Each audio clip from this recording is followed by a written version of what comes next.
Our solar system explained.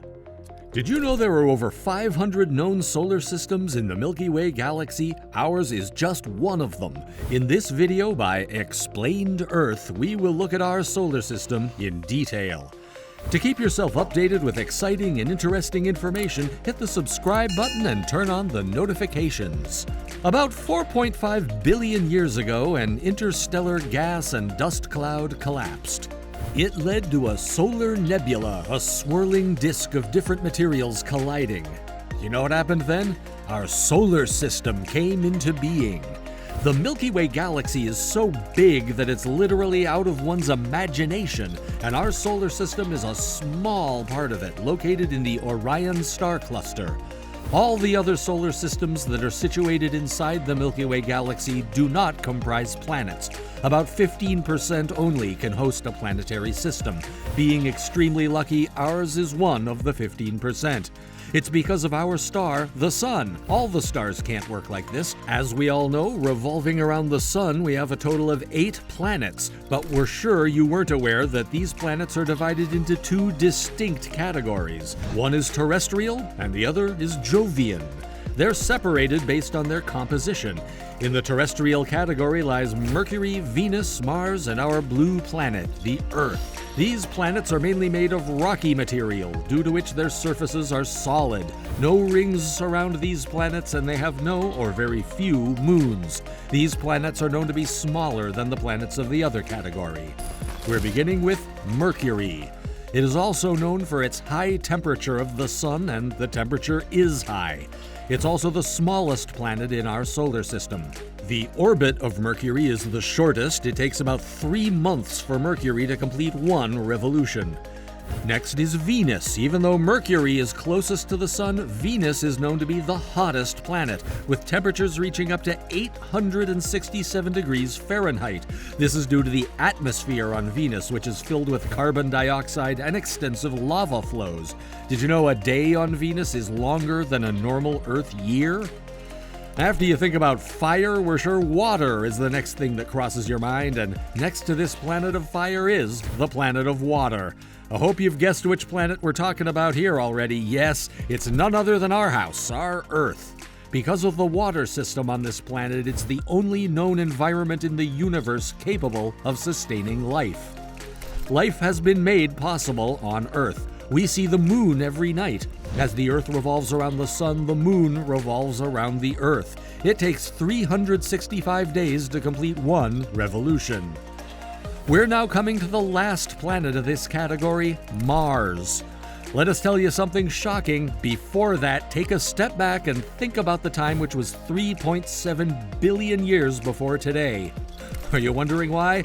Because Mars had life too. Yes, you heard that right. Mars used to have a liquid surface and a moist atmosphere to support life. We still can't say for sure, but there's a possibility. So that's all for the inner solar system and the terrestrial category. We're moving forward to the outer solar system, which is the Jovian planets. We have Jupiter, Saturn, Uranus, and Neptune in this category. This category is full of giants. By that we mean 2 of the planets are gas giants, Jupiter and Saturn. The other 2 are ice giants, Uranus and Neptune. The gas giants are made of predominantly helium and hydrogen, while the ice giants contain rock ice and a mixture of water, methane, and ammonia. To be specific, each planet is unique in its way and has features that are different from each other. All of them are different and part of one big solar system. If these can be different being one, imagine how many kinds of planets the entire Milky Way galaxy could comprise. What would you like your world to be like? Drop the features and its name in the comments section below, and subscribe to our channel for regular updates about many more topics like this one. All the Jovian planets have many moons, have ring systems as well, and they do not have any solid surface. They're exactly the opposite of the terrestrial group, including their size. They are super big. Now we will take a look at them separately. First is Jupiter. It's the largest planet in the Jovian category and the largest in our solar system among the 8 planets. Right after 1 comes 2. The second on our list is Saturn, the second largest planet in our solar system and the Jovian category.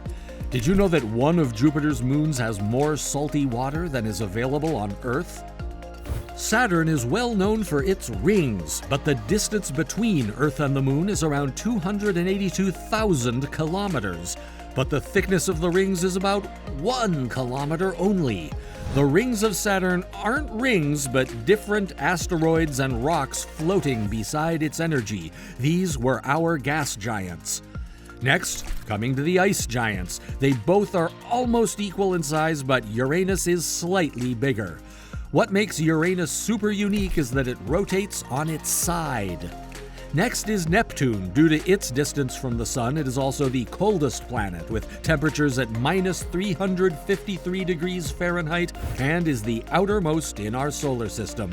Though our list of worlds ends here, the information doesn't. There's so much left to cover about our solar system, so stay tuned until the end. So around the terrestrial planets is the asteroid belt. This belt is filled with leftover rocky substances which are left from the solar system's formation. It contains several items completely out of imagination, from microscopic dust particles to the largest known object, the dwarf planet Ceres. Did you know that such a planet existed? If yes, we're sure you weren't aware that the size of this planet is equal to the size of Texas, and yet it's called a dwarf planet. So can you imagine how big Jupiter would be? Another belt lies around the Jovian planets, known as the icy Kuiper belt. But it's not just another disk of space debris. Apart from asteroids, it also comprises more dwarf planets like the famous Pluto, where several planets were born. Other than Ceres and Pluto, we have 3 more dwarf planets present in our solar system: Makemake, Haumea, and Eris. And one more dwarf planet was recently discovered. It is known as the Goblin. A lot of people think that the solar system comes to an end after the last dwarf planet, Pluto. Before returning to that point, did you know Pluto used to be considered one of our Jovian planets? It was the 9th planet in our solar system until it was announced to be a dwarf. We're coming back to our previous point. The solar system does not end here either.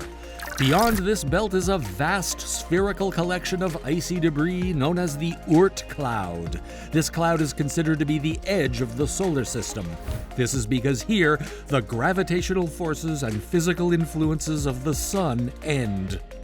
This is also the end of our solar system. We take leave with a lot more left to discover about the various solar systems in the Milky Way. Before we leave, let us tell you that the solar system is completely silent, and the Sun's mass takes up to 99.86% of our solar system, and the rest is just 0.14%. So literally, the 8 planets and the 2 asteroid belts cover only 0.14% of the solar system. If you want to know more about our Earth and the universe surrounding it, subscribe to Explained Earth, and we will tell you all about it. Tune in next week to learn all about the next topic.